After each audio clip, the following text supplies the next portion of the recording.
ลงเซ็กเบิ่งทุกใบเด้อตัวใดมันบ่ได้แล้วครับไปส่งคืนเจ้าของบ่ได้ตอนเงินเฮายังทันได้จ่ายนี่อันนี้เด้เอาไปเบิ่งเนาะเรามาส่งเองจังว่าขี้โกงจักเนาะนั่นแหละหยังว่าเบิ่งก่อนอย่ามันแตกมันแยะให้ได้ละเอาเนาะเบิ่งเด้อนั่งดีๆไหมตบมือสะเพิ่นเด้อบ่ได้เด้อแม่น ทำผสมอะไรเนาะ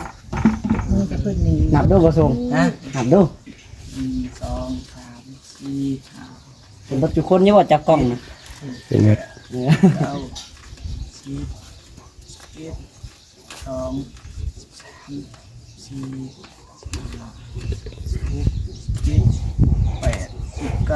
น่ะเหลือไว้นึง เรือไป1บ่นี่ สุดท้ายนี่ก็มีแต่ฝากทางงานในดองและก็ทางบ่ส่งเนาะทางครอบครัวผู้ชายให้พรให้เพิ่นแน่เนาะเอาจ้ะพี่น้องเอ้ย ขอบคุณทั้งแม่อ้อยหลายๆเด้อที่ ว่าไปว่ามาก็บ่แม่นง่ายๆเนาะบ่ส่งเนาะ เลย เพิ่นจะเอาเงินเอาคำมาให้เฮาซื่อๆนี่ป้าโตพี่น้องเอ้ย ได้ดูเลย โอ้ยโตพี่น้องเอ้ยเนาะ ก็ว่าหักบ่แพงอันนี้เพิ่นจังให้คำว่าหักบ่แพงเพิ่นสิปันบ่ แม่นเนาะเงินไทยล้านก็มาให้เฮาสิหา เพิ่นสิบ่อยากให้50,000ขอยังบ่ได้ โอ้ย20,000ยังบ่ได้นะ อันนี้เพิ่นจะสุดได้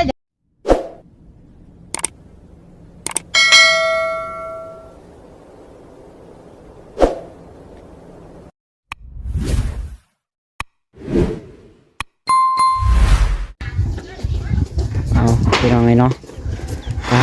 โตเปิดภาพมามื้อนี้กำลังคนไม้แป้นลงบาทนี่โอ้ทางนี้ขึ้นไปอันนี้พี่น้องเลยขึ้นไปกดเอาเงินออกมาเนาะว่าสิไปเอาบานประตูว่าสั่นเพิ่นมาส่งแล้วทางนั้น เพิ่นมาส่งพอจะกดโทรพี่น้องมาเลยเนาะโอ้โตมาไวดีไปประตูไปเดี๋ยวมันยังไปเบิ่งให้เบิ่งตัวนี้ก่อนเอาลงเงินเอาบ่ช่องเอาบ่ชาติ ในแป้นก่อน บ่ได้เจ็บแอวนี่ เจ็บก็เจ็บแล้วหักก็เกิดบ่ว่า ก็15 ปีนึงเจ็บเอว ปีเจ็บเอวเลย เนาะ มึงกับผู้เฒ่าเลยป่ะ เนาะบ่ได้ บ่ได้อยู่นอกไปเนาะดึงเอามา1อ่ะไปดึงลงก็ดี ดึงกระแปะดึง เอาแม่ตีน่ะ ยาวดอกถึกอ่ะ บ่ได้ตั้งใจได้จังหน่อย เสียปุกแล้วถึกเนาะบ่ได้ตั้งใจก็ได้ ต้อง เท่าเพิ่นมาส่งใบประตูก่อนเนาะเงินเพิ่นว่าเอาดอกเนาะแปะไปเด้อฮะเอาจักว่าแล้วเนาะเพิ่นมาส่งให้แล้วก็บ่จ่ายก็ได้ดอกเงิน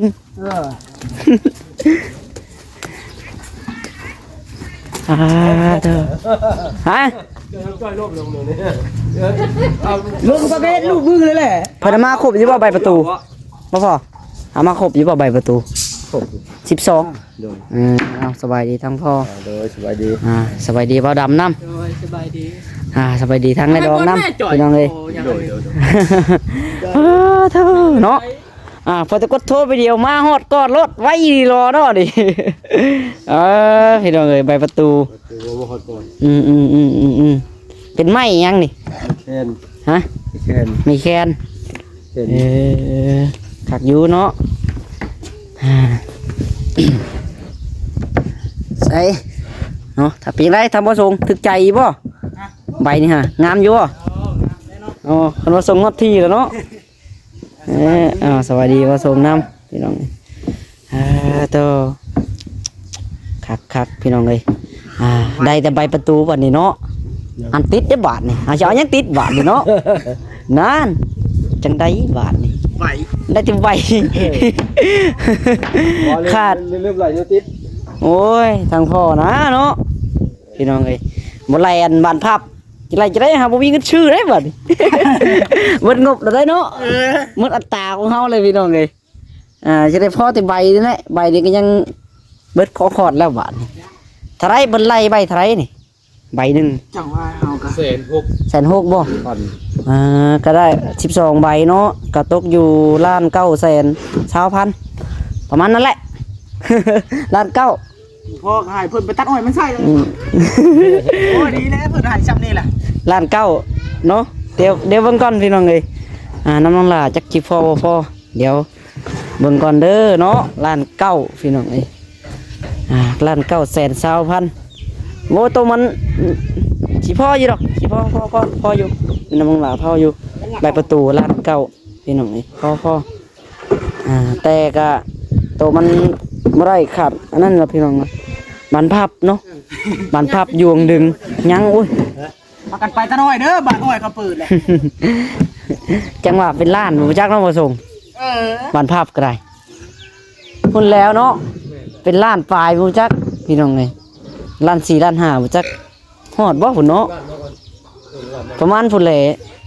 ไปถึงกลางเนาะบ้าน มันแพงพี่น้องเครื่องซุมื้อนี่ยังดีอยู่ใบตัวนี้ได้อยู่ล้าน6เอ้ยใบละ160,000ว่าไปแล้วน้องลาก็ได้ใบละ160,000พี่น้องเอ้ยไปถามร้านเมื่อวานนี่ห้านทางออกนี่นะทางนี้เฮาบ้านเก่งนี่พี่น้องเอ้ยใบละ200,000ปลายปอดโตพี่ลึกแท้ตอนนั้น250,000โอ้เพลงบ่มีเงินชื่อดอกก็แพงก็ดอกก็ได้หักมันเป็นไม้แดงไม้ตัวนั้นไม้แดงหักแพงแม่นความมันอยู่จะได้แพงก็ไม้คักได้ไม้แดงสีแดงต้องแล้วเลยตัวนั้นหายากได้ไม้แดงเนาะจังหวะบินมาจากอันดาวอังคารมึงจ่อย ชีไปนับต่างประเทศ เก่าปุดว่าใช่ก็ยังเว้นว่าซ้ำนี่โอ้ย โอ้ยเนาะอุ่นได้งามเลยพี่น้องเพื่อนก็ได้ แกไม่ก่อนแรก ลงเซ็กเบิ่งทุกใบเด้อตัวใดมันบ่ได้แล้วครับไปส่งคืนเจ้าของบ่ได้ตอนเงินเฮายังทันได้จ่ายนี่อะดีเด้เอาไปเบิ่งเนาะเรามาส่งเองจังว่าขี้โกงจักเนาะนั่นแหละหยังวะเบิ่งก่อนอย่ามันแตกมันแยะให้ได้ละเอาเนาะเบิ่งขับมางามเบิดรอดได้เบิดกะได้เนาะมันแยะมันหยังเล่าเฮาบ่อยากได้กันแล้วก็ได้เอาไปส่งเงินคำเฮาก็ยังทันได้จ่ายเพิ่นซ้ำ สิก่อนแน่เนาะจ่ายก่อนแล้วสิมันหลังบ่ได้ โอ้ยากได้เนาะตอนเงินทันได้จ่ายโอ้ยเอาไปเปลี่ยนซั่นคือผ่านเนาะ ก็เอามาให้ยังบ่เบิ่งเนาะที่กะเนาะ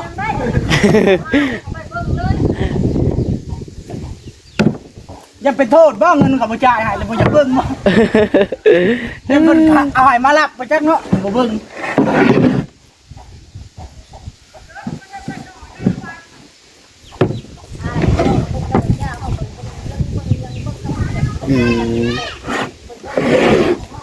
ว่าทางงานเจ้าของใบประตูเพิ่นมาเอาอยู่นี่ได้บ่หรือว่าไปจ่ายอยู่ร้านเพิ่น เอาอยู่นี่ก็ได้แต่ว่าบ่แรงบ่ได้ผลยังมากของคนไปเวียกเพิ่นแล้ว โอ้ยาซะเนาะบ่น่ายังให้ซะคันว่า เอาออกไปเพื่อนเพิ่นเลยสิคบกับลูกสาวเพิ่นไปจ่ายลูกสาวเพิ่นน่ะนะ ไปจ่ายน้องลูกสาวมันก็ได้เนาะ แม่น ได้ครับว่าจ่ายคำว่าจ่ายนำไผก็ได้ก็จ่ายได้เบิดละ 2ใบ ผ่านเบิดเนาะ แม่น เอาพี่น้องนี่ผ่านได้เบิดพี่น้องเนาะเอาเท่ามีแต่ว่าเนาะน้องลาก็สิใบประตูก็มาแล้วก็สิบ่ได้ไปจ่ายอยู่ห้านดอกพี่น้องเลยจะให้ทางมอบไปทางในดองเลยก็ได้ให้ทางในดองเพิ่นไปจ่ายเนาะให้จริงที่ให้เจ้าแล้วไปจ่าย เดี๋ยวน้องลาขออนุญาตเบิ่งเงินก่อนพี่น้องเลยพอบ่ล่ะ แอคชั่นโอเคพี่น้องเดี๋ยวเบิ่งเงินกัน งานก็หารผู้นึงก็ดึง แสน ดึงไว้ 200,000 300,000 400,000 เด้เนาะ 500,000 600,000 7 8 9 10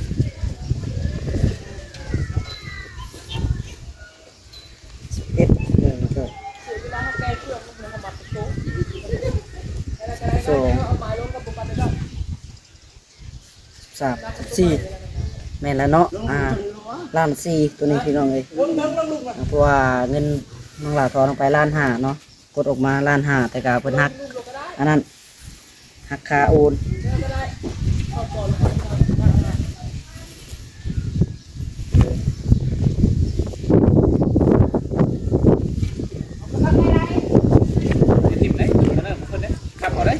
เก้าเหลือตัวนี้ เหลือจังเนาะเงินนั่นเหลือซื้อไม้มื้อเช้านี่พี่น้องเอ้ยตรีเจ้เพิ่นส่งคืนเพิ่นบ่ได้เอาเบิดนั่น900,000ขอเพิ่นบ่ได้บ่นอกจากชาววันกีบนี่เนาะเห็นว่าก็ได้ชาววันกีบนึง เอาไว้ซื้อกันนี่แหละเหล้าน้ำขาว5แปะนี่แหละ ให้แปะอยู่พุ่นบ่อยู่มุมสูงเลย ต้อง โอ้ ใช้ โห ตะกล้องก็ได้วะแล้วพอส่งกันทางในดองไว้นั่งในอันนี้ก็ได้เดี๋ยวจะเอามองเงินให้ ได้ยินบ่หูนะ มาแล้วพี่น้องเอ้ย อย่าแม่ อย่าห้ามเลยบ่ ไปทางน่ะมานั่งเจ้าก็ได้มานั่งนำกันรถโธ่แล้วก็สิสรุปราคาให้พังเลยพี่น้องซื้อไม้ซื้อตอกเบิดเท่าไรเนาะยังขาดบ่พอก็คือบันพับนั่นแหละเอาพ่อมานี่กันจับกล้องนี่นี่ให้นักขอจับกล้องก็ได้พี่เดี๋ยวสิเบิ่งเงินกันเนาะโอ้อยากกินข้าวเลย กินกับ แล้ว โอ้ ยังบ่มีหยังกินกับ เด้อ นั่งดีๆไหมตบมือสะเพิ่นเด้อบ่ ไป ได้ ได้ เด้อแม่น ทำผสมอะไรเนาะ มือสะเพิ่นนี่ นับดูผสมนับดู 1 2 3 4 5 เป็นรถจุคนนี่ว่าจับกล้องนะ เป็นไง 9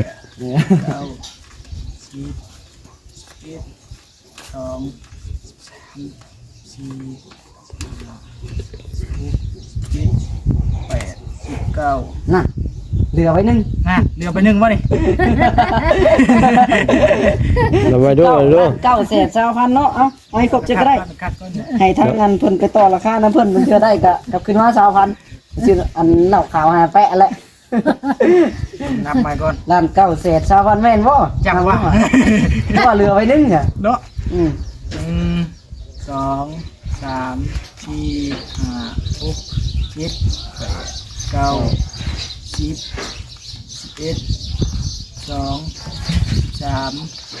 4 5 6 7 8 19พอดีป่ะ แม่นพอดีเรียกว่าเรืออีกเนาะ เรือมาแล้วเนาะ โยนเรือเลยจะพอให้นับอยู่เลยเนาะพี่น้องเอ้ยมาเอาขอถ่ายรูปด้วยบัตรนึงจับเงินกับทางทำเมก็ได้รอตรง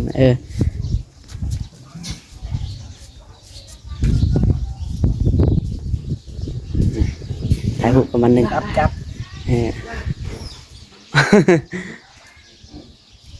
เนี่ยโอ้ยกล่องอะไรเนาะโอเคพี่น้องนี่อันนี้บ่จับน้อยๆอยากกินข้าวที่ใดแม่ให้ยังกิน เอาซะพี่น้องเลยเนาะบัดนี้ไม่แต่ให้ทางในดองเพิ่นแหละไปจ่ายให้เพิ่นเนาะให้เพิ่นไปจ่ายให้เองพี่น้องเลยเพราะว่าในใดกับบังกุบเพิ่นมาให้แล้วเนาะพอตะกุดตะก้านี่มาหอดเทือนเลยเนาะเพิ่นว่าย่านมันอันนี้บ่ย่านคนเอาเบิดบ่ แม่น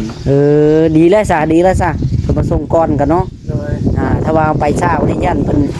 คนเอาเบิดแล้วเนาะเฮา แม่นเพราะว่าคนจองรายในห้างเพิ่นน่ะนะ อีกอย่างก็ราคาถูกเนาะ ก็สิเป็นในนั้น เราชื่อใส่ได้เนาะ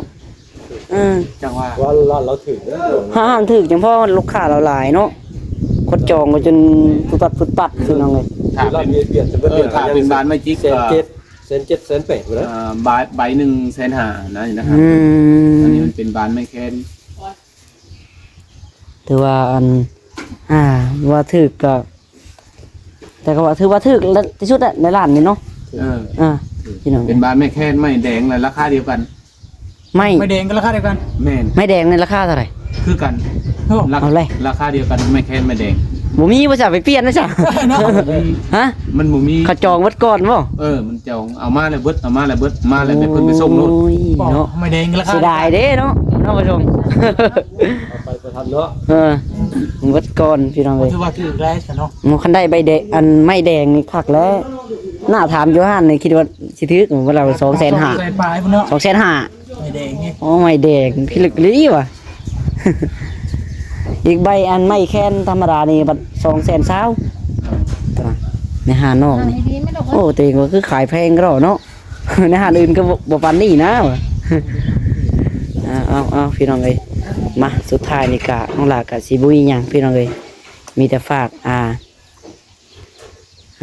ทางบ่สมแล้วก็ทางครอบครัวเนาะอุทัยให้พรทางคุณแม่เนาะตัวทางแม่อ้อยพี่น้องเอ้ยแล้วก็สิสรุปให้ฟังก่อนพี่น้องเนาะก่อนสิอุทัยพรให้เพิ่นก็ได้ทางแม่เพิ่นฝากเงินมาให้ว่าซื้อแป้นนี่ก็2.5 ล้านเนาะ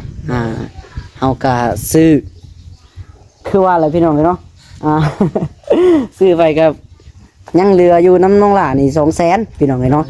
พอดีเอาไว้ใส่น้ำหมกน้ำมันเบิดไป2.3 ล้านเนาะเบิดไป2.3 ล้านพี่น้องแล้วก็ว่าซื้อแป้นน่ะบ่ฮอดเนาะบ่เบิด2.3 ล้านบ่เบิดหามามีแบ่งใส่ตัวนี้เด้ไปประตูเนาะจักสิเป็นเบิดเท่าไหร่พี่น้องซื้อแป้นน้องหล่าก็บ่ได้นับแต่ก็สร้างเนาะเฮ็ดตามจุดประสงค์ทางผู้หลักผู้ใหญ่เพิ่นมอบหมายมาก็ตามนี้แหละพี่น้องเนาะแต่การเงินเดือนน้องหลานนี่200,000 กีบพี่น้องเอาไว้ให้ซื้อนมให้น้องธันวา เมื่อวานนี่ก็กล่องนึงเมื่อวานนี่ก็ได้วิตัวนี้แหละพี่น้องเอ้ย เนาะเพราะว่าทางแม่เพิ่นฝากมาให้อันซื้อใบประตูนี่1.5 ล้านพี่น้องเอ้ยมันบ่พอน้องหลานเลยจกตัวนี้ใส่เนาะตัวนี้1.6 ล้าน 1.7 ล้าน 1.8 ล้าน 1.9 เนาะจกใส่เอามาดิพี่น้องเอ้ยรวมๆแล้วจักเบิดเท่าไหร่มาส่งลองไล่ดูจักแม่นสิเบิดเท่าไหร่เนาะน้องหลานก็ได้พี่น้องเอาไปเอามาตัวนี้นี่1.9 ล้านตัวนั้นโอ้ยเบิด บ่ได้สรุปอีกนะเพิ่นสั่นเนาะหลายล้านอยู่เอามีแต่ว่าสุดท้ายนี่ก็มีแต่ฝากทางงานในดองแล้วก็ทางบ่ส่งเนาะทางครอบครัวอุชัยให้พรให้เพิ่นแน่เนาะเอาจ้ะพี่น้องเอ้ย ขอบคุณทั้งแม่อ้อยหลายๆเด้อที่ช่วยลูกมาตลอดบ่ว่าสิเป็นทางครอบครัวแม่บ่ส่งพร้อมขอให้แม่อ้อยอยู่ดีมีแรงความเจ็บบ่ให้ได้ความไข้บ่ให้มีปรารถนาสิ่งใดก็ขอให้ได้สิ่งนั้นแม่ให้ลูกมาซ้ำนี้ก็ขอให้กลับหาแม่100 เท่าพันเท่าเด้อสา ธุพี่น้องเอ้ยเนาะว่าไปว่ามากับบ่แม่นง่ายๆเนาะบ่ส่งเนาะเพิ่นจะเอาเงินเอาคำมาให้เฮาซื่อๆนี่ป้าตกพี่น้องเอ้ยโอ้ยตกพี่น้องเอ้ยเนาะ ก็ว่าหักบ่แพงอันนี้นะเพิ่นจังให้ก็บ่หักบ่แพงเพิ่นสิปันบ่ แม่นเนาะเงินไทยล้านก็มาให้เฮาสิหา เพิ่นสิบ่อยากให้50,000ขอยังบ่ได้ โอ้ย20,000ยังบ่ได้นะ อันนี้เพิ่นก็สุดแล้วอยากให้เฮา โดยเนาะไปหาตัดอ้อยมันกว่าก็สิได้เนาะเติบนึงเพื่อสิได้ก็ได้เนาะ แม่ เพิ่นสิได้มีตัวเอง เงินเป็นล้านอัน5-6 ล้านเนาะบ่ได้น้อยพี่น้อง ใหญ่เพิ่นไปตัดอีกคือเก่าเลย ตัดมาใส่คันใดเนาะ โอ้ยังกันใดพี่น้องเอ้ยเนาะบัดนี้ตัวมันสำคัญตัวนี้แหละมันชั้นเสียวน่ะ ว่าแต่ขึ้นมาบ่ได้สมัยกูบาทฉันบ่บอกให้ตัดมาจะไปมาเฮ็ดสาวเด้อว่า จังมันสิตกตัวใดเนาะวันเอาสิแท้พี่น้อง เดี๋ เอ้ ยวย มันบ่ได้ก็เฮ็ดอะไรแล้วบ่จักแล้วแต่ตั อันใดมันชั้นมันหยังเนาะ มันชัน น้อยเลย อันนี้ชันบัดบ่มีอันจับลงจะบ่ว่าตัดมาจังไผมาเฮ็ดสาวเด้อว่าจะบุกกว่า น่าไผน่ะ เพิ่นหาหมู่อยากไปน้ำหมู่อยากอยู่น้ำแม่ ช่วงมันเบรกเขากับลุงถ่วยครับลุงจ่อยมันเบรกคือน้องบ่ได้ นี่ได้อันน้องบ่เพิ่นนี่บ่สุ บ่หลานเนี่ย หลานบ่ หลานลูกเอ้ย คิดว่าน้องทางอันน้องไปจากอันนั้นน่ะ ชินเนี่ยบ่ได้อยู่นะบ่ดินเลย ไปเฮียน ไปเฮียนบ่ ไปเฮียน ประเทศนี้ห้องปอใดล่ะ ปอหนึ่ง อยู่มหนึ่ง ปอหนึ่ง ปอ1เกี่ยวม1อยู่ หมดหากะเข้ามันยากไปแล้วบ่ได้อยู่เรือนอยู่ซ่านอยู่ หากะเข้าโรงเรียนเนาะปอ1พี่น้อง เอา ก็ ซะ เข้ามาปีนี้แหละหายเฮียนปีนี้แต่ก็มานอนอยู่แต่นา โดยโทษเนาะเดี๋ยวมันนั่นคือสิแม่นเบิดอยู่ประมาณ6ฮอดอยู่ดอก5ล้าน6ล้านเนาะประมาณพุ่นแหละเนาะ ไล่คักๆเขาหมดแล้วทำท่านได้ไล่แบบแก่มากอันนี้ยังท่านได้ไล่สรุปเลยพี่น้องเอ้ย พอละแก่มาให้ เดี๋ยวมันนั่นน้องหลาสิไล่แล้วก็สิขึ้นหัวขอให้ FC เบิ่งเนาะ